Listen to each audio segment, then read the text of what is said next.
Hello, everyone. Welcome back. I have a quick tip here. I already done this once, but I made it better. I just have an ellipse for shape. I have to use this on-screen keyboard because I'm paralyzed. I can't use my hands and arms. That's why it's on the screen.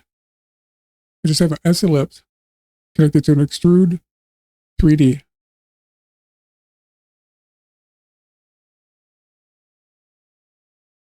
And by default, if you adjust the extrusion depth, it'll move forward only. Then if you try to animate it in a rotation, it'll wobble. There is an easy fix for this. Go to pivot, right click on Z, like I did in the other video. Expression.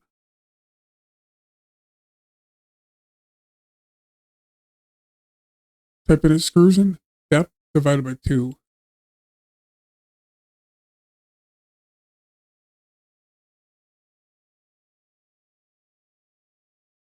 Now it moves the pivot to the center. Like before, it still offsets from the back out, but if you rotate it, it won't wobble. Now a better way to do it. Now we'll right click on translation, Z, expression. This way we'll have them both. I'll go minus extrusion depth divided by 2.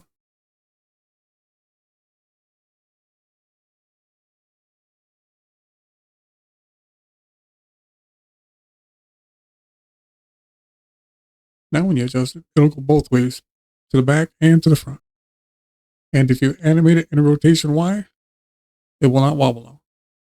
Well, there you go. Thanks for watching. I'll see you in the next one.